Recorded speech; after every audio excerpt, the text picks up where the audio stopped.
hope you enjoy the story. Let's begin. The steady rhythm of Jack Maddox's sanding filled the workshop. His movements were methodical, almost mechanical, as he ran the paper over the oak's surface in smooth, even strokes. Sweat trickled down his temple, but he didn't pause to wipe it away. The large dining table was taking shape beneath his hands, another piece that would outlast its maker. Just like his father's work had outlasted him. Sawdust hung in the air, catching the late afternoon sunlight that streamed through the high windows of the converted barn. The scent of wood and varnish permeated everything: his clothes, his skin, his very being. It was the smell of honesty, of things that couldn't pretend to be something they weren't. The rumble of a motorcycle engine broke through his concentration. Jack didn't look up as the door swung open and heavy boots stomped across the concrete floor. "World's angriest Buddha at work again, I see." Jace's voice carried across the workshop that Jack's hands didn't falter in their rhythm. "Table needs to be done by next week." Jace approached, running a calloused hand over the edge of the oak. "Carter, order." "Yeah." Jack finally straightened, his back protesting after hours bent over the wood. He was 38, but felt a decade older these days. Anniversary present. Nice to see some people's marriages work out. Jace pulled up a stool, his dark eyes studying Jack's face. "Heard anything?" Jack set down the sandpaper and reached for a water bottle. She filed for another delay on the hearing. "Christ." Jace shook his head. "It's been what, 10 months? How many delays is that now?" 3. Jack's voice was flat, emotionless. "Her lawyer says she's gathering more financial information." "You mean she's trying to find more ways to bleed you dry?" Jace ran a hand through his dark hair. "What more does she want?" "She already took half your savings." Jack wiped his hands on a rag. "Technically, it was our joint account." "Yeah, and technically, she was supposed to be faithful in your 8-year marriage, but that didn't stop her from screwing half of Greenville, did it?" Jack's jaw tightened, but he said nothing. The betrayals had stopped hurting months ago. Now, there was just a hollow space where something else used to be. "Sorry, man." Jace sighed. "I know you don't need the reminder. It's fine." Jack reached for a different grid of sandpaper. "Water under the bridge. Water under the bridge." Jace snorted. "She emptied your accounts, slept with multiple men, tried to turn your family against you, and is still dragging out this divorce to squeeze every penny she can. That's not water, Jack. That's sewage." Jack finally looked up, his blue eyes hard. "What do you want me to do, Jace? Scream? Break things? That won't change anything." "No, but might make you feel human again." Jace stood up, pacing the workshop. "You've been like this stone statue since you found those texts on her phone. It's like you shut down." "I'm focused." Jack returned to sanding, his strokes perhaps a bit harder than necessary. "On what?" "Revenge." A slight smile curved Jack's lips. "On getting free. Cleanly." Jace laughed, but there was little humor in it. "Nothing clean about divorce, buddy. Especially not with someone like Delaney. She's a piranha in designer clothes." Jack didn't argue. He'd seen firsthand how his wife had transformed over the years. From the warm, lively barista who'd been impressed by his work ethic and craft, to the cold, status-hungry woman who saw his family business as quaint and limiting. The woman who'd siphoned money from their accounts and transferred it to her mother under the guise of family help. The woman who smiled to his face while undermining him to his clients and family. "She can have the money," Jack said finally. "I just want her name off my business." "And you think she'll let that happen without a fight?" Jace shook his head. "You built something solid here, Jack. This place is worth something, and Delaney knows it. She wants her cut." Jack ran his hand over the oak, feeling the grain beneath his fingertips. "Some things aren't for sale. Tell that to her lawyer." Jace checked his watch. "Listen, a few of us are grabbing drinks at Miller's. You should come." "Can't. Need to finish this section before I quit for the day. Work will be here tomorrow, Jack. So will the divorce." Jack picked up his tools again. "One thing at a time." Jace sighed in defeat. "All right, Buddha. Keep meditating over your wood.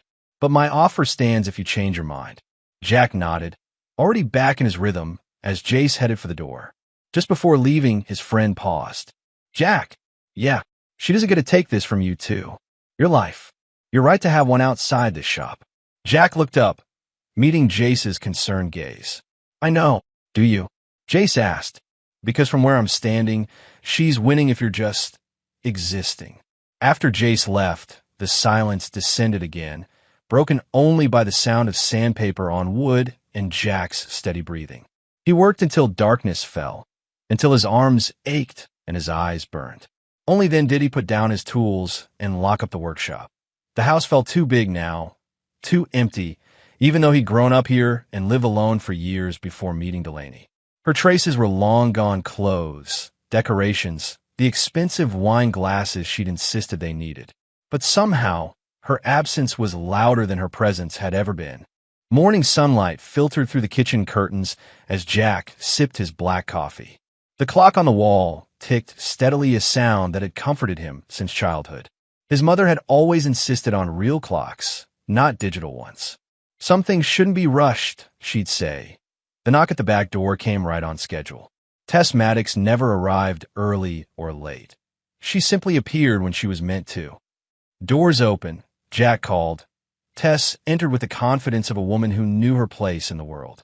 At 61, she carried herself with the straight-back posture of the nurse she'd been for 30 years. Her silver-streaked hair was pulled back in a practical bun, and her sharp eyes missed nothing as she surveyed her son. "You didn't sleep," she said, setting down a container on the counter. Tea wasn't a question, so Jack didn't bother denying it. "Finished the Carter table." "Good." She opened the container, revealing freshly baked biscuits. "Eat something." Jack took one to appease her, though he had little appetite these days. "You don't need to keep feeding me, Mom. And you don't need to keep telling me what I need to do." She fixed herself a cup of coffee and sat across from him. "Heard about the delay." Jack's jaw tightened. "News travels fast. It's Greenville. We're practically telepathic." Tess studied him over the rim of her mug. "What's her angle this time?" "Who knows? More money, probably." She always did have expensive taste. Tess's voice held no judgment, just observation. "Remember when she redid your kitchen?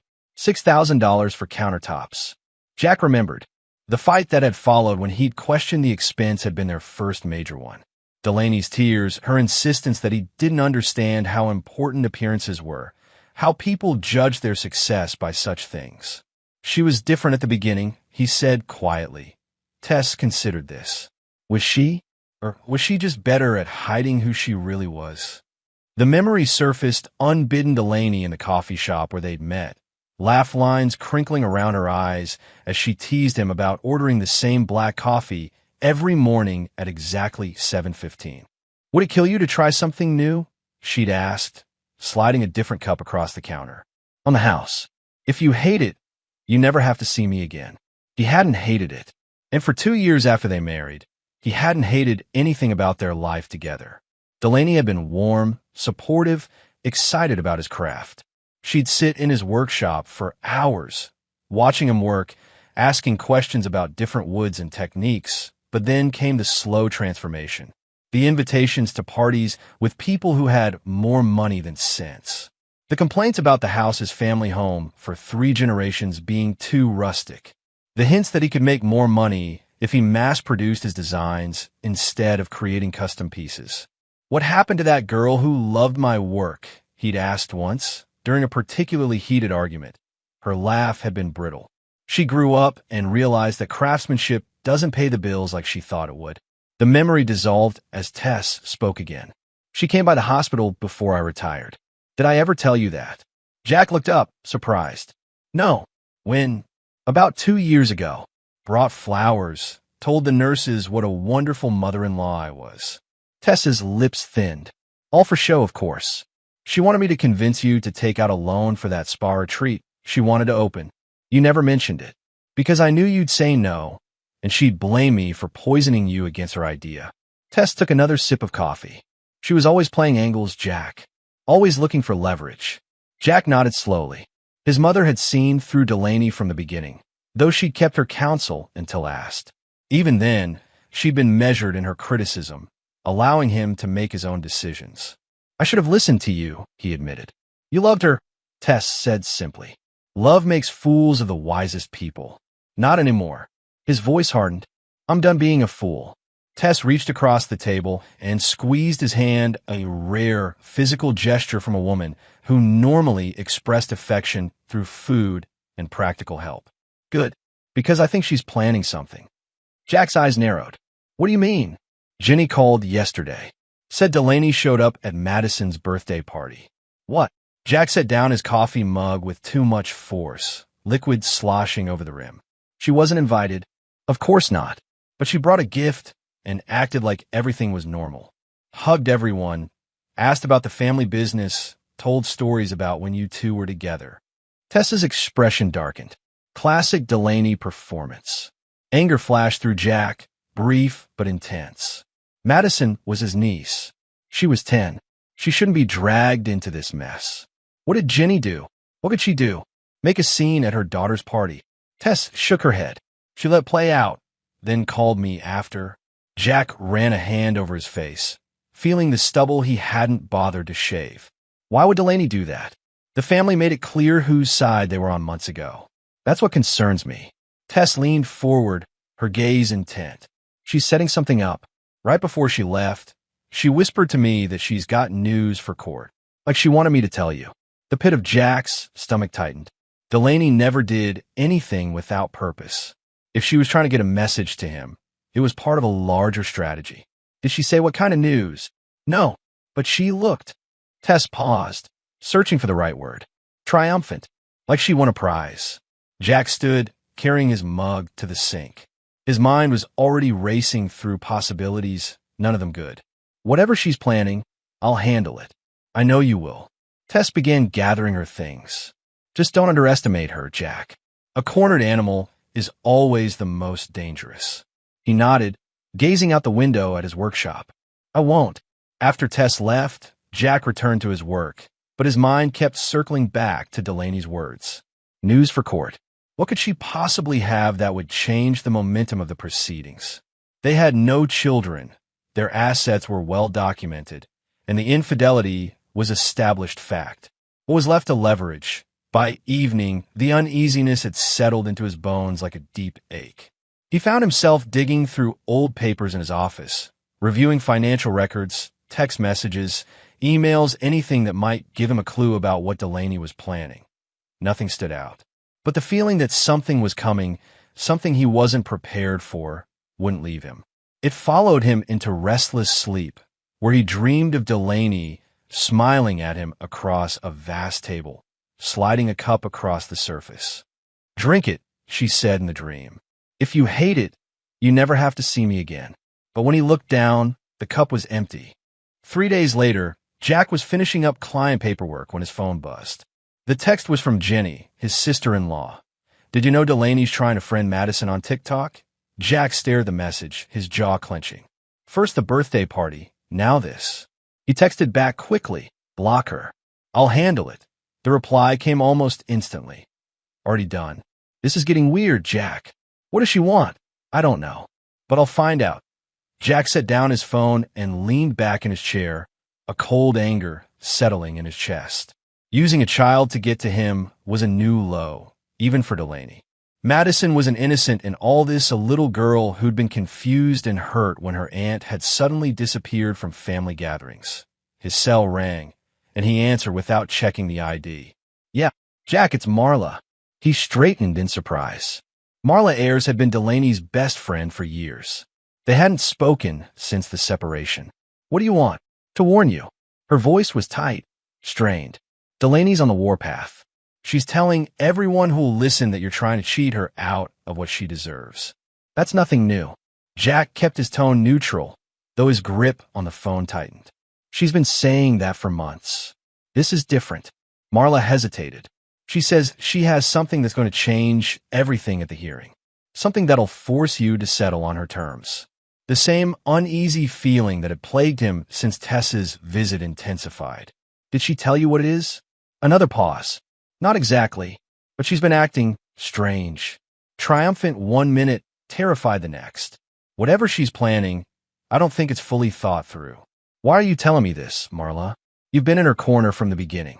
Because I know what really happened with you two. Her voice dropped. I know she was the one who cheated first, who lied about everything. And now she's dragging a child into it. What child? Jack interrupted, his pulse quickening. What are you talking about? Madison. Trying to contact her online.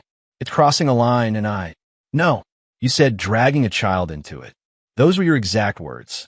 There was silence on the other end, then a soft curse. I've said too much already. Just be prepared, Jack. That's all I can say. The line went dead. Jack sat motionless, the phone still pressed to his ear as his mind raced. A child. Could Delaney be claiming? No, it wasn't possible. They hadn't been intimate for months before the separation. There was no way. But if not that, then what? His stomach churned. The court date was in 3 days. Whatever Delaney was planning, it would happen then. He needed to be ready. Jack unlocked a drawer in his desk and pulled out a worn leather journal, his father's old business log that he'd repurposed. Inside were carefully documented dates, times, and events from the past year.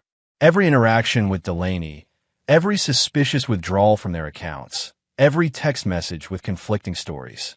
A meticulous record of a marriage's dissolution. He flipped to a blank page and added today's date, followed by notes about Ginny's text and Marla's call. Then he sat back, staring at the wall of his office. If Delaney wanted to play games, he would be ready. But he wouldn't play by her rules. The next morning, Jack drove to the bank and requested complete records of all transactions from their joint accounts for the past year. Then he visited his lawyer, Calvin Reese, a gray-haired man with tired eyes and a reputation for thoroughness rather than flair. I think Delaney's planning something for the hearing, Jack explained, sliding the journal across the desk. Something about a child. Calvin's eyebrows rose as he flipped through the pages. You think she's claiming pregnancy? After all this time? I don't know. But whatever it is, it won't be the truth. Truth is subjective in family court, Jack. You know that by now. Calvin adjusted his glasses. What we need is evidence. Hard facts that can't be disputed. Jack nodded. That's why I'm here. They spent the next hour reviewing the journal, with Jack explaining each entry in detail. Calvin took notes, occasionally asking for clarification or suggesting additional documentation they might need. If she does claim pregnancy, Calvin said finally, we can request a paternity test. But that takes time, and in the interim, the judge might rule in her favor on temporary support. Family court tends to err on the side of caution when there's a potential child involved. So we need to prove it's not possible. Exactly. And for that, we need to establish where you were on any date she might claim conception occurred. Calvin tapped his pen against the desk. You said you've been sleeping at your workshop for the past month or so. Yes. Ever since I found out she tried to access my business accounts. Good. And there are security cameras at the workshop? Jack nodded. Motion activated. They record to a cloud server. Perfect. Make sure that footage is backed up and accessible. If she claims recent conception, we can prove you weren't anywhere near her. As Jack left the law office, his phone buzzed with a text from Jace. Bad news. Delaney's been talking to Thompson. He's pulled his dining set order. Jack's jaw tightened. Thompson was one of his biggest clients, a local real estate developer who ordered custom pieces for his model homes. Losing his business would hurt. Before he could respond, another text came through. Also, someone spray-painted "Deadbeat Dad" on the sign outside your workshop. I cleaned it up before anyone saw. What the hell is going on? Jack stared at the message, a cold certainty settling over him. Now he knew what Delaney was planning, and it was exactly as desperate and vicious as he would expect from her. Instead of texting back, he called Jace. I need your help, he said when his friend answered. And I need you to not ask too many questions right now. Done. What do you need? Access to the security footage from my workshop. And I need you to remember exactly where I was on January 12th. January? Jace sounded confused. Why does that matter? Because, Jack said grimly, I think Delaney is about to tell the court she's pregnant with my child. The silence on the other end was brief but heavy. That's impossible, Jace finally said. You two haven't been together since November 23rd of last year, when I moved out. So she's lying. Big surprise. Jace's voice hardened. What's the plan? Jack took a deep breath, his mind already organizing the steps ahead. The plan is to let her lie, under oath, in front of judge. And then, a grim smile touched Jack's lips.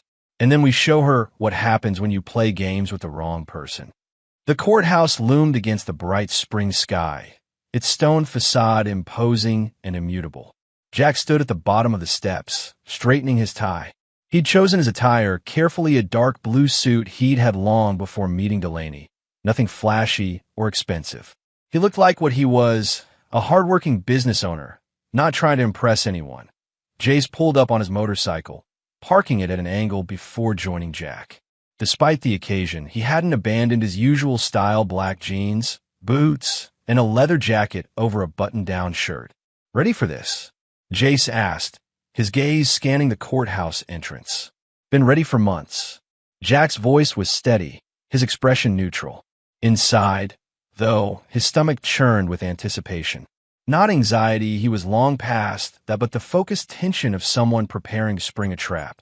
They climbed the steps together, passing through security and navigating the halls to courtroom C. Jack's lawyer was already there, arranging papers at the defense table. Calvin Reese nodded in greeting, his expression giving away nothing. "Everything in order?" Jack asked quietly as he took his seat. "All set." Calvin patted a manila folder. "Let's see what happens." They didn't have to wait long. The murmur of conversation in the courtroom died as the doors opened and Delaney entered with her attorney, a sharp-faced woman named Miranda Phelps who specialized in high-conflict divorces. Jack heard Jace's low whistle from the row behind him. "Jesus, she's playing the Hallmark card." It was an apt description. Delaney had always known how to dress for effect, and today was no exception. Her flowing cream-colored dress did nothing to hide the obvious swell of her belly. Her honey-blonde hair fell in soft waves around her face, and she'd opted for minimal makeup that emphasized her natural glow. She looked every inch the radiant mother-to-be. Jack kept his expression perfectly blank as their eyes met across the courtroom. Delaney's lips curved in a small, secret smile, the same one she'd given him countless times before when she thought she had the upper hand. It had once made his heart race. Now it only confirmed what he already knew. "All rise," the bailiff called. The Honorable Judge Odessa Gaines presiding. Judge Gaines entered briskly, her robes flowing around her tall frame. At 55, she had the reputation of being fair but uncompromising, with little patience for theatrics. Her dark eyes swept the courtroom as she took her seat. "Be seated," she said, her voice crisp as she opened the file before her. "We're here for the continuation of divorce proceedings in the matter of Maddox versus Rourke Maddox. I see there have been several delays in this case already." She looked up, her gaze sharp. "I do not appreciate my court's time being wasted, so I hope we can make progress today." Miranda Phelps stood, all polished confidence. "Your Honor, we believe we can.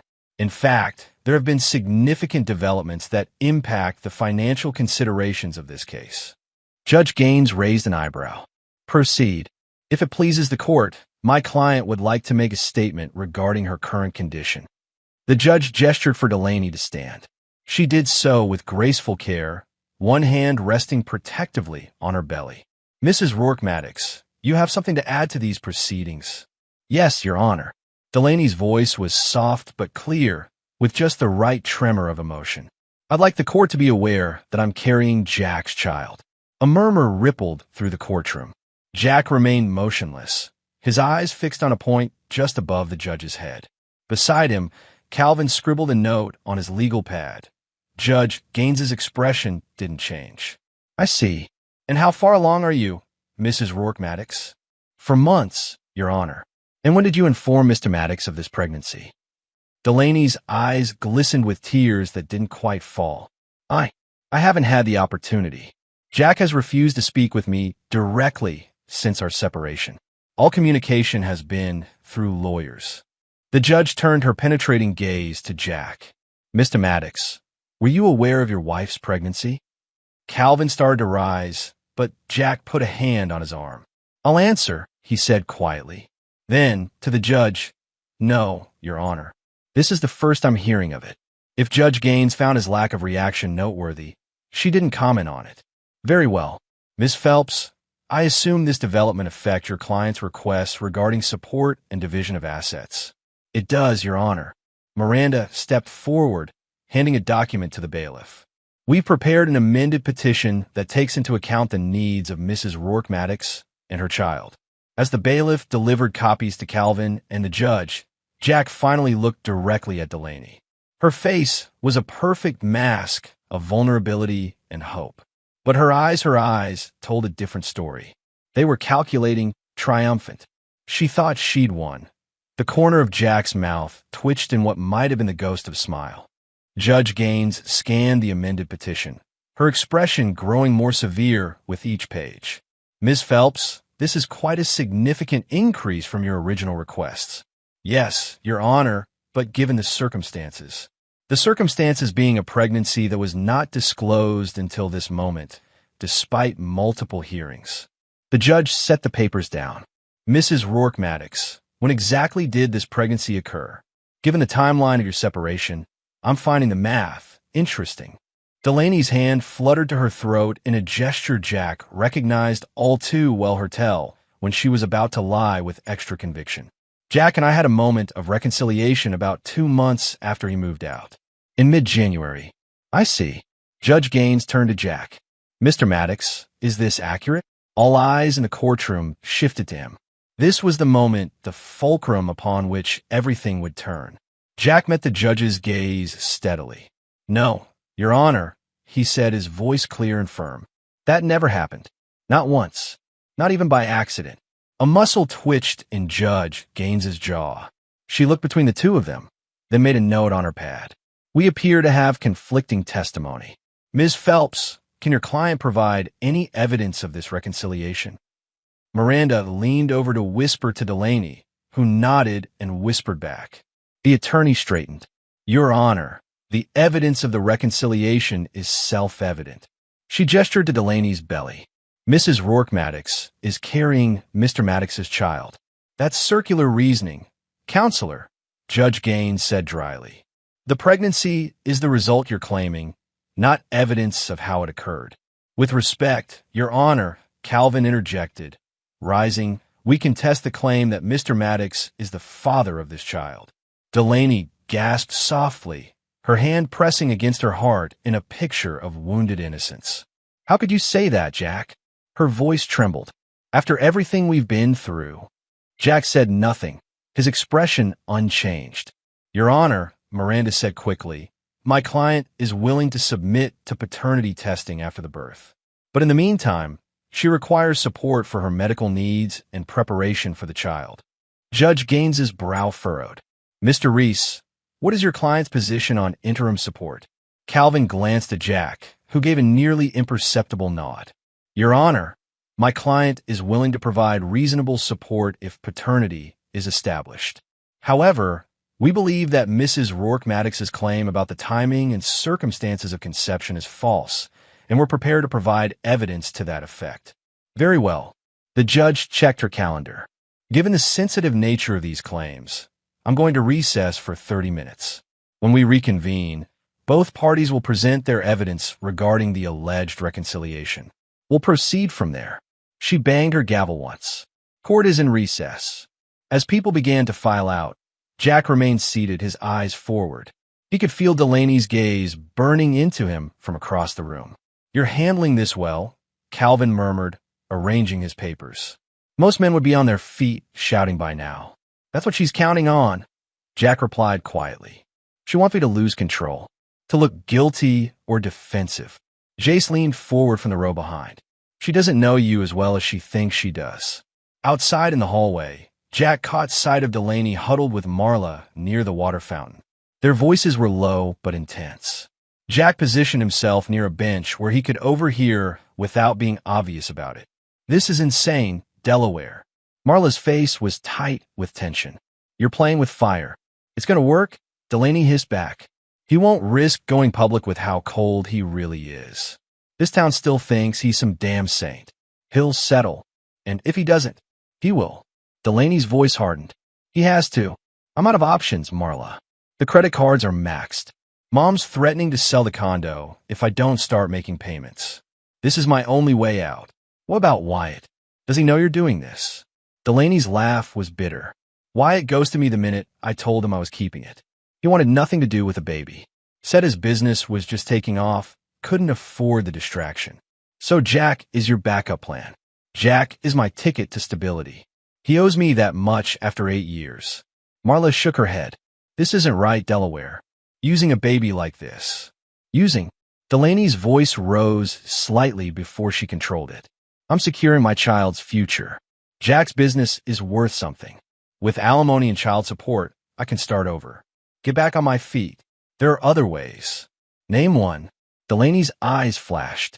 One way I can keep my home, pay off my debts, and provide for this baby without crawling back to my parents or working 3 jobs. Just one. Marla had no answer. Jack drifted away from the conversation, having heard enough. So it was as he suspected.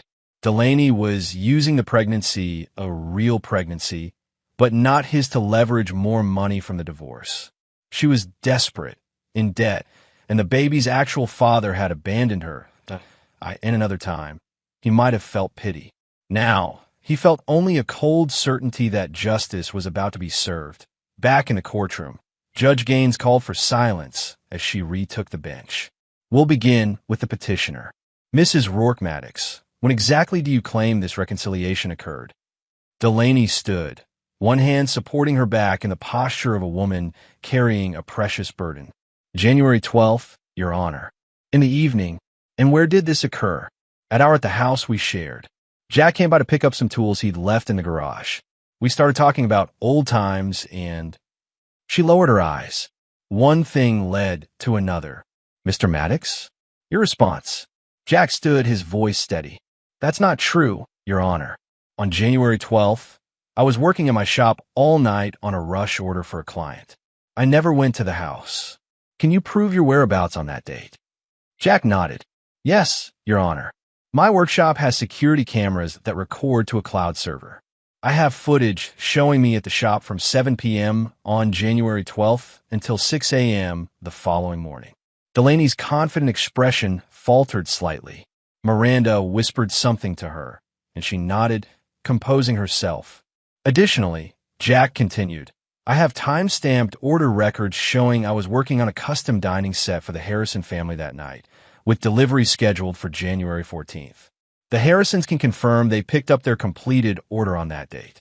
Judge Gaines nodded. Mr. Reese, please provide this evidence to the court. Calvin handed a flash drive to the bailiff. The security footage is on this drive, Your Honor, along with PDFs of the order records and emails confirming delivery. As the court clerk set up a laptop to review the footage, Miranda Phelps rose. Your Honor, even if Mr. Maddox was at his workshop that evening, Mrs. Rourke-Maddox could have visited him there. The existence of security footage doesn't disprove their encounter. Is that what happened, Mrs. Rourke-Maddox? The judge asked. Did you visit Mr. Maddox at his workshop? Delaney hesitated, clearly caught off guard by the question. Yes. That's what I meant. I went to see him at the workshop, not the house. Jack didn't react to the obvious lie. He'd expected this. Delaney's ability to adapt her story when cornered was one of her most consistent traits. Your Honor, Calvin said, the security footage shows no visitors to the workshop that evening. Mr. Maddox was alone the entire time. Let's view the footage, Judge Gaines said firmly. The screen came to life, showing the interior of Jack's workshop. The timestamp in the corner read 7:02 p.m., January 12th. Jack was visible, working steadily on a large table. The footage advanced at high speed, showing him continuing to work without interruption. No one entered. No one left. Just Jack, alone with his craft. Hour after hour, Delaney's face had gone pale. Miranda was furiously scribbling notes, whispering urgently to her client. This appears quite conclusive, Judge Gaines said when the footage ended. Mrs. Rourke-Maddox, do you have any explanation for this discrepancy in your testimony? Before Delaney could answer, Jack spoke. Your Honor, if I may, there's one more piece of evidence I'd like to submit. Proceed. Jack nodded to Calvin, who produced a small digital recorder. This is a voicemail left by Mrs. Rourke-Maddox for her friend, Marla Ayers, on February 28th of this year. Ms. Ayers provided this recording voluntarily. In the gallery, Marla sat rigid, her face a mask of tension. Delaney whipped around to stare at her, betrayal and fury in her eyes. Calvin pressed play. Delaney's voice filled the courtroom. Marla, it's me. Listen, don't tell anyone yet, but I've got a plan. If I can tie this kid to Jack, I can live for free the next 18 years. He's so principled he'll never abandon his own child, even if he hates me. Call me back when you get this. I need your help with some dates. The color drained from Delaney's face. Her hand gripped the table so hard her knuckles turned white. Miranda's expression was thunderous as she leaned in to whisper urgently to her client. Jack's face remained impassive, but inside, a weight he'd been carrying for months began to lift. The truth was finally coming to light. Judge Gaines's jaw tightened as she regarded Delaney. Mrs. Rourke-Maddox, do you acknowledge that this is your voice on the recording? Delaney's mouth opened and closed several times before she found her voice. That's not. It's taken out of context, Your Honor. What context would explain that statement, Mrs. Rourke-Maddox? The judge's voice was like ice. Miranda Phelps stood quickly. Your Honor, we request a brief recess to confer. Denied. Judge Gaines's gaze was piercing. Mrs. Rourke-Maddox, I will ask you one more time. Is that your voice on the recording, and were you attempting to fraudulently claim Mr. Maddox as the father of your child? Delaney's carefully constructed facade crumbled. Tears spilled down her cheeks, real ones this time. Your Honor, you don't understand. I'm all alone. He left me with nothing. The baby's father wants nothing to do with us. What was I supposed to do? Not commit perjury in my courtroom, for starters, Judge Gaines said sharply. She turned to Jack. Mr. Maddox, did you have any knowledge of this pregnancy before today's hearing? Jack hesitated, then decided on honesty. I had suspicions, Your Honor. Rumors travel fast in small towns. But I had no confirmation until today. From the row behind him, Jack heard Jace's quiet fist pump and muttered yes. He didn't turn around, keeping his focus on the judge. Judge Gaines made several notes, then looked up at the assembled parties. In light of the evidence presented, I find Mrs. Rourke-Maddox's testimony regarding reconciliation to be false. Furthermore, her admitted attempt to defraud both Mr. Maddox and this court is extremely troubling. She fixed Delaney with a stern gaze. This behavior will significantly impact my rulings on the financial aspects of this divorce. Delaney collapsed into her chair, her shoulders shaking with silent sobs. Miranda looked as though she'd swallowed something bitter, her lips pressed into a thin line. We will recess for 1 hour, Judge Gaines announced. When we return, I will issue my ruling on all outstanding matters in this divorce. Given what has transpired today, I see no reason to delay resolution any further. She banged her gavel. Court is in recess. As people began to file out, Jack remained seated, his hands folded on the table before him. He felt neither triumph nor vindication, just a quiet certainty that justice was finally being served in the courthouse hallway. The tension was thick enough to cut with a knife. Jack stood with Calvin and Jace near a window, reviewing their next steps in low voices. Across the hall, Delaney sat alone on a bench, her makeup streaked from tears, her earlier radiance dimmed to desperation. Miranda Phelps had disappeared, presumably to prepare for damage control. No one approached Delaney, not even Marla, who hovered uncertainly near the water fountain, her expression a mix of guilt and resolve. What do you think the judge will decide? Jack asked Calvin. The lawyer adjusted his glasses. After what just happened, you'll get the business free and clear. No alimony, given the fraud attempt. Maybe a small property settlement to finalize things, but nothing significant. Good enough for me. Jack's voice was flat. I just want this over with. Jace clapped him on the shoulder. Almost there, buddy. Just 1 more hour. Across the hall, Marla finally gathered her courage and approached Delaney. Jack couldn't hear their conversation, but the body language told the story. Marla's tentative approach, Delaney's rigid posture, the way she refused to make eye contact. Then Delaney's voice raised enough to carry. You're supposed to be my friend. How could you give him that recording? Because this has gone too far, Delaware. Marla's reply was softer, but still audible. You're lying under oath. You could go to jail. So you betray me? After everything we've been through?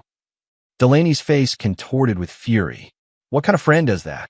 The kind who's tired of cleaning up your messes. Marla straightened, finding her resolve. The kind who warned you for weeks that this plan was insane. Go to hell. Delaney turned away, her arms wrapped around her middle. Marla stood for a moment longer, then walked away, her shoulders slumped. As she passed near Jack, their eyes met briefly. She gave a small nod acknowledgement, perhaps, or apology, then continued down the hall and out of sight. Jack turned back to his conversation with Calvin, but his attention was caught by a new arrival. Wyatt Calder strode into the courthouse, his gym-toned physique evident even under his suit. His handsome face was set in lines of anger as he scanned the hallway, finally spotting Delaney. There she is, Jack murmured. Jace followed his gaze. That him? The actual baby daddy? Looks like it. Jack watched as Wyatt approached Delaney, his body language screaming confrontation. You told her to give that recording to Maddox. Wyatt's voice carried clearly, each word clipped with anger. What the hell were you thinking, Delaney? She looked up at him, bewilderment replacing her despair. What? I didn't tell anyone anything. Marla betrayed me. Marla called me 20 minutes ago, Wyatt snapped. Said you told her to give me up if things went south for you in court. Said it was your insurance policy. That's not true. Delaney struggled to her feet, one hand supporting her belly. I never said that. Why would I implicate you? That makes no sense. Then why's my name suddenly all over this? Wyatt demanded. I've got clients texting me, asking if I'm the father of your baby. My girlfriend is blowing up my phone. My reputation, your reputation. Delaney's laugh was bitter. What about me? I just humiliated myself in front of a judge. I could lose everything. That's not my problem. Wyatt's voice lowered to a hiss. I told you from the beginning. I want nothing to do with this. My business is just taking off. I can't afford a scandal.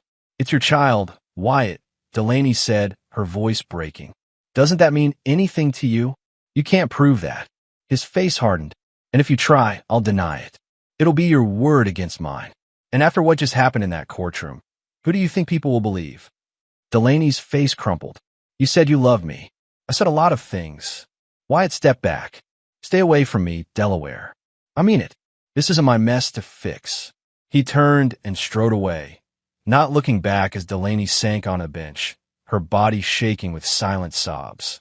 Jack turned away from the scene, feeling an unexpected twinge of, not pity, exactly. Recognition, perhaps, of the Delaney he'd first met, vulnerable, human, capable of real pain beneath the manipulation. That was ugly, Jace murmured. She made her choices, Jack replied, but there was no satisfaction in his voice. Calvin cleared his throat. We should head back in. The judge will be returning soon. As they walked back to the courtroom, Jack found himself thinking about the child, an innocent caught in the middle of adult mistakes and manipulations. It wasn't his responsibility, but still, he pushed the thought away. One thing at a time. First, he needed to finally end this chapter of his life. Then he could decide what, if anything, he owed to the others involved. Courtroom C felt smaller when they returned, the air heavier with anticipation. Jack took his seat beside Calvin, his exterior calm belying the storm of emotions beneath. Across the aisle, Delaney sat alone. Miranda Phelps had not returned. Where's her lawyer? Jack murmured to Calvin. Withdrew, most likely. Calvin arranged his papers methodically. Attorneys don't appreciate being blindsided by their own clients, especially not with something that borders on criminal. The bailiff called for all to rise as Judge Gaines returned. Her expression gave nothing away as she took her seat and surveyed the room. Be seated, she said, her voice cutting through the tension. I see that counsel for the petitioner is absent. Mrs. Rourke Maddox, where's Ms. Phelps? Delaney rose unsteadily. She had to recuse herself, Your Honor. She said she could no longer represent me effectively. I see. Judge Gaines made a note. Do you wish to request a continuance to secure new counsel? Hope flashed across Delaney's face. Yes, Your Honor. I would like. Request denied. The judge's tone was firm, but not unkind. Given the circumstances revealed today, including your admitted attempt to commit fraud upon this court, I see no basis for further delay. We will proceed to judgment. Delaney sank back in her chair, her hands gripping the edge of the table. Judge Gaines adjusted her glasses. Having reviewed the evidence presented in this case, including the revelations of today's hearing, I am prepared to rule on all outstanding matters. She fixed Delaney with a stern gaze. Mrs. Rourke-Maddox, your actions today demonstrate a troubling disregard for the integrity of these proceedings. You have knowingly presented false testimony in an attempt to secure financial advantages to which you are not entitled. Delaney's head lowered, her hair falling forward to shield her face. Regarding the division of assets, the judge continued, the court finds as follows. First, the business known as Maddox Custom Furniture is awarded solely to the respondent, Jack Maddox. The evidence clearly establishes this as a family business predating the marriage, and the petitioner's claim to a portion of its value was based on fraudulent assertions. Jack felt a weight lift from his shoulders. The business his father's legacy would remain intact. Second, regarding spousal support. Given the petitioner's conduct, including documented financial impropriety during the marriage and attempted fraud during these proceedings, the court denies the request for alimony. A small gasp escaped Delaney. Her shoulders began to shake. Third, regarding division of marital property. The residence at 215 Lakeside Drive shall be sold, with proceeds divided equally after satisfaction of the existing mortgage. Personal property has already been distributed by agreement and requires no further order. Judge Gaines paused, her gaze moving between Jack and Delaney. I wish to address one final matter. Mrs. Rourke-Maddox, your attempt to falsely establish paternity is not only morally reprehensible, but borders on criminal misconduct. Were Mr. Maddox inclined to press charges for attempted fraud, he would have grounds to do so. Delaney looked up, panic in her eyes. Jack met her gaze steadily, his expression unreadable. Mr. Maddox, do you wish to pursue such charges? The judge asked. All eyes turned to Jack. This was the moment, his opportunity for the final blow, to truly ruin the woman who had tried to destroy his life and legacy. No, Your Honor, he said quietly. I just want this to be over.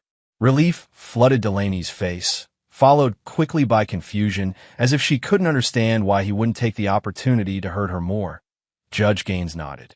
Very well. The divorce is granted on grounds of irreconcilable differences. The marriage between Jack Maddox and Delaney Rourke-Maddox is hereby dissolved. Mrs. Rourke-Maddox may resume use of her maiden name at her discretion. She signed the order with a firm hand. This court is adjourned. The gavel fell with a crack of finality. It was done. Jack sat motionless as the reality washed over him. Free. After nearly a year of fighting, of sleepless nights, and constant anxiety, it was finally over. The business was secure. His future was his own again. Calvin offered his hand. Congratulations, Jack. You got what you wanted. Jack shook it, feeling oddly hollow. Thanks for everything, Calvin. As people began to file out, Jack gathered his papers, deliberately taking his time. He didn't want to risk encountering Delaney in the hallway, not now, when the wounds were still so fresh. Jace approached, clapping him on the shoulder. It's over, man. You won. Yeah. Jack managed a small smile. I guess I did. Drinks tonight? To celebrate. Jack thought about it, then nodded. Sure, but not at Miller's. Miller's was where he and Delaney had had their first date. Gotcha. Jace understood without further explanation. Ruby's at 8. I'll be there. As Jace left, Jack turned to find Delaney standing nearby, her eyes red-rimmed, her hands clutching her purse like a lifeline. Jack, she said, her voice barely above a whisper. Can we talk? Just for a minute. Every instinct told him to walk away, to not give her another opportunity to manipulate or hurt him. But something in her expression, a genuine desperation he'd rarely seen, made him pause. 1 minute, he said, his voice neutral. Thank you. She swallowed hard. For not pressing charges. You could have, and we both know it. Jack said nothing, waiting. I never meant for things to get this bad. She continued, the words tumbling out. When we first got married, I really did love you. I thought we wanted the same things. We did, Jack said quietly, until you decided they weren't enough. Delaney looked down, one hand reflexively moving to her stomach. I messed up. Everything. And now I don't know what I'm going to do. Her voice broke. No job, no money, no home. Even my friends are gone. For a moment, just a moment, Jack felt the pull of the man he'd once been. The man who would have tried to fix this, to take care of her despite everything. But that man was gone, worn away by 1,000 small betrayals. That's not my problem anymore, Delaney. His voice was gentle but firm. You made your choices. Now you live with them. Just like that. 8 years, and you could just walk away. You walked away long before I did, Jack said. You just never had the honesty to admit it. She flinched as if struck. So that's it. You won, I lost, game over. It was never a game to me. Jack picked up his briefcase. Goodbye, Delaney. I wish you well. He turned and walked away, not looking back. His minute was up. The weeks that followed passed in a blur of activity. Jack threw himself into his work with renewed energy, completing back-ordered pieces and taking on new commissions. With the legal battles behind him, he found himself sleeping better, eating regularly again. The constant tension that had knotted his shoulders for months began to ease. News traveled fast in Greenville. The story of the divorce hearing of Delaney's shocking claim and Jack's methodical dismantling of it spread through town like wildfire. Jack heard the whispers when he went to the hardware store, felt the sympathetic glances when he stopped for coffee. Heard what happened in court. Tom Miller said one morning as he handed Jack his usual black coffee. That's rough, man. Jack just nodded, not wanting to discuss it. But Tom pressed on.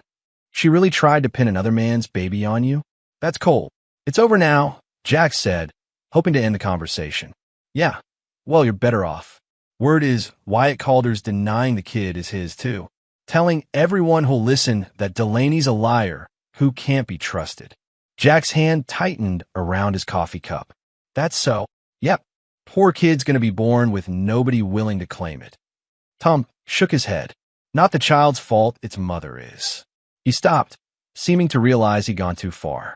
Anyway, your usual table's open. Jack took his coffee and sat by the window, gazing out the town square. The weight of Tom's words settled uncomfortably in his chest. Not the child's fault.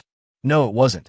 And yet the child would bear the consequences of its parents' actions, just as he had borne the consequences of Delaney's betrayal. His thoughts were interrupted by a text from Jace, heard back from the regional magazine. They want to do the story. Craftsman wins in courtroom showdown. You good with that? Jack frowned. The publicity would be good for business, but the idea of his personal life being splashed across a magazine didn't sit well. Pass. Don't want to rehash the whole thing. Jace's reply came quickly. Figured.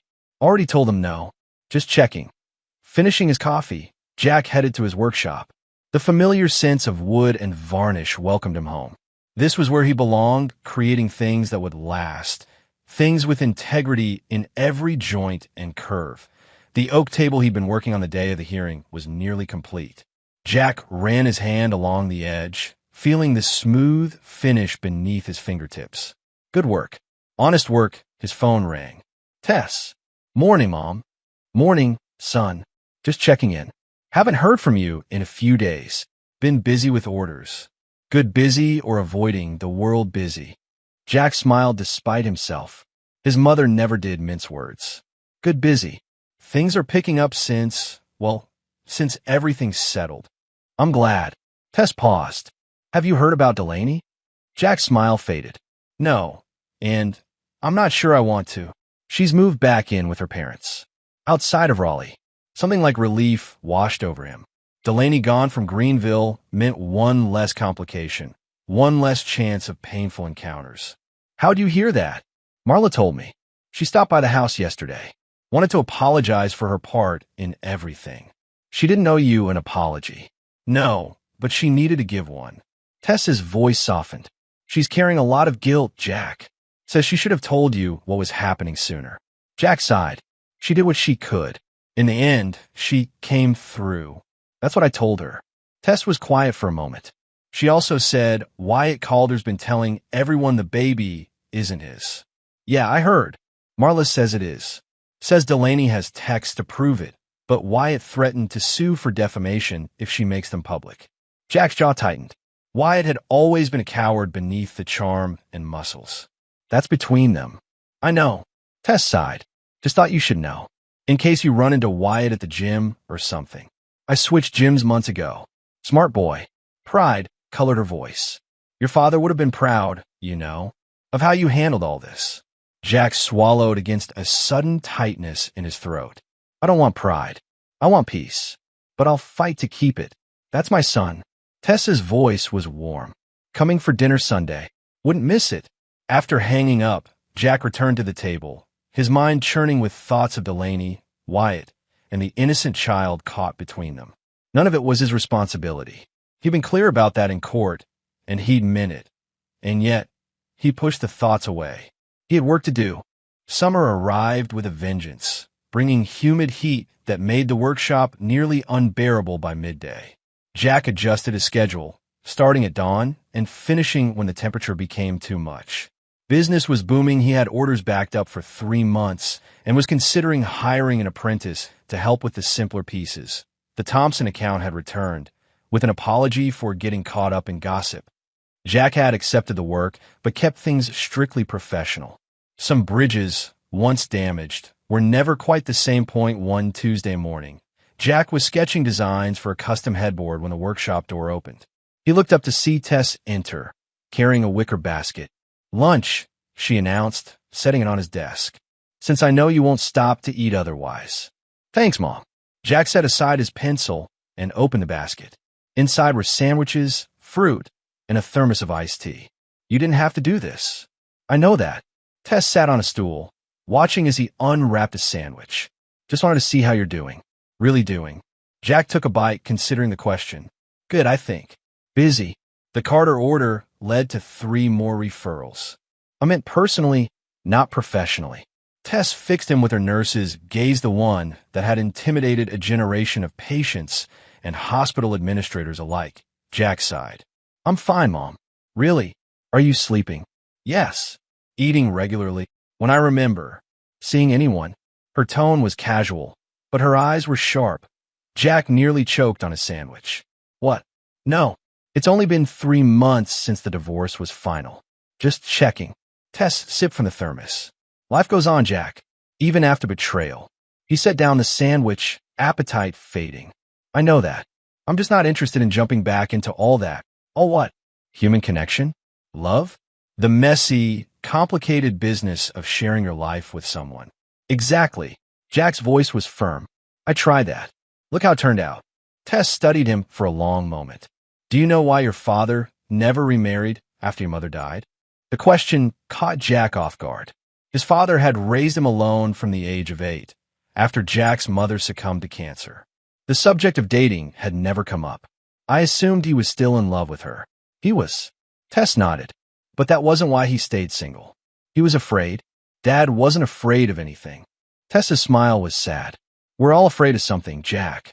Your father was afraid of risking his heart again, of opening up to that kind of pain a second time. She leaned forward.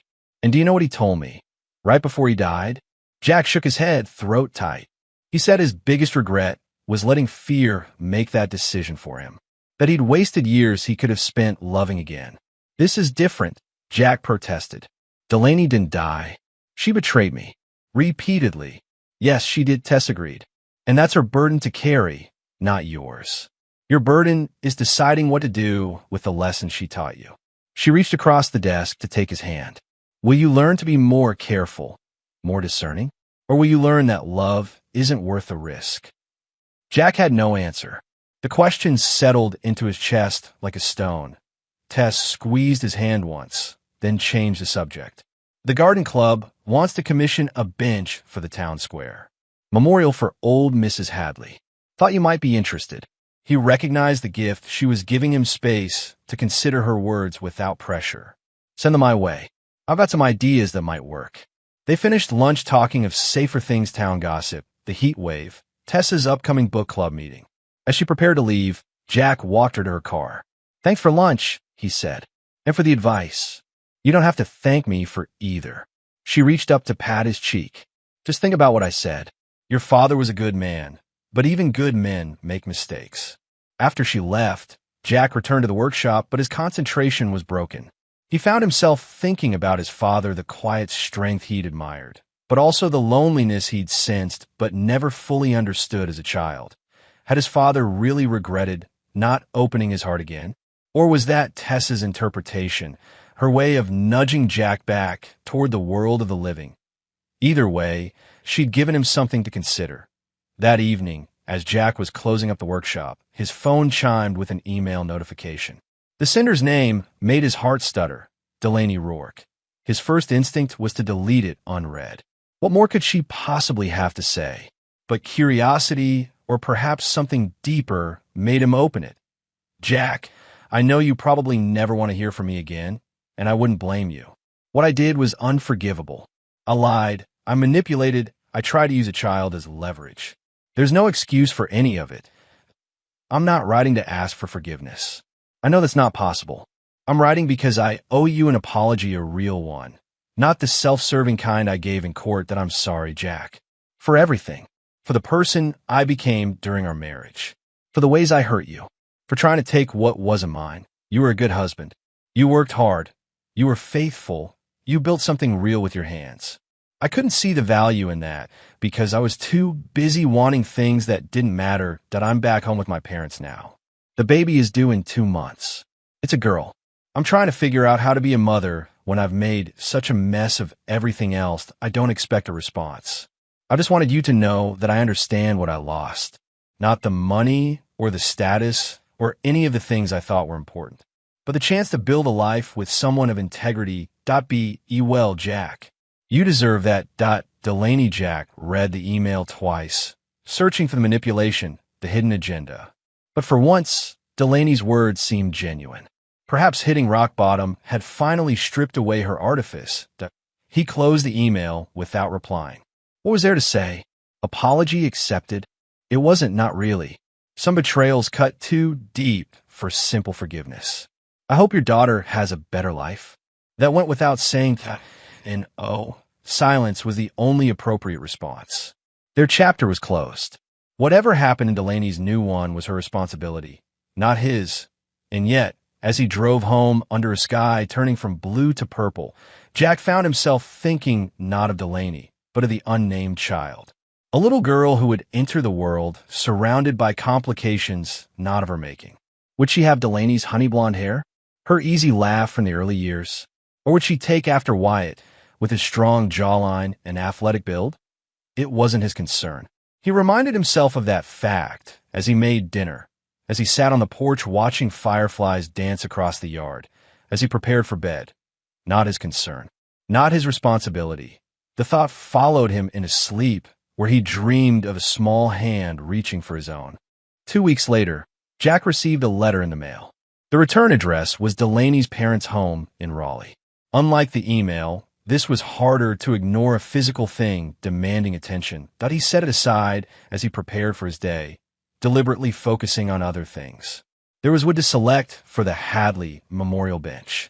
The Carter family had commissioned a custom crib for their first grandchild.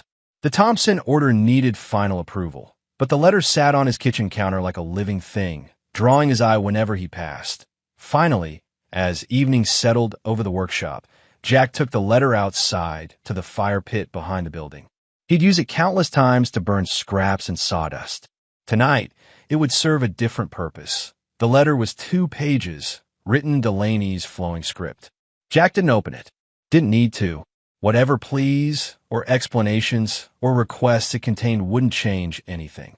Couldn't change anything. He touched a match to one corner and watched as the flame caught, consuming Delaney's words unread. The paper curled and blackened, then collapsed into ash. Jack felt nothing as he watched it burn. No anger, no satisfaction, no regret. Just a quiet certainty that he'd made the right choice. The past was gone. All that remained was to build the future, one careful piece at a time. Back in the workshop, Jack turned his attention to the oak table, the same one he'd been working on when Jace had visited nearly 6 months ago, the day he'd learned of Delaney's court delay. The piece had been set aside during the chaos of a divorce, but now it was time to complete it. The surface was sanded to glassy smoothness, ready for its final coat of finish. But before applying it, Jack turned the massive table over, exposing its underside. Taking up his carving tools, he began to work, the familiar rhythm of mallet and chisel soothing his mind. Chips of oak fell away as the letters took shape beneath his hands. Point two words, simple but profound. Peace earned. When he finished, Jack ran his fingers over the carving, feeling each letter. It wasn't visible from above, a secret message known only to him and anyone who bothered to look deeper. A reminder of what he'd fought for and won. The workshop was quiet save for the gentle swish of the brush as he applied the finish to the tabletop. Tomorrow, he would deliver it to its new owners. Another piece of himself sent out into the world, built to outlast the hands that made aita's darkness fell. Jack set a single chair at the head of the table. He sat for a moment, hands resting on the smooth oak, feeling the solidity beneath his palms. Then he rose, turned off the lights, and locked the workshop behind him. Outside, Jace waited on his motorcycle, engine idling. "Ready," Jace called over the rumble. Jack nodded, joining his friend. Tess sat in her car nearby, window down, a knowing smile on her face.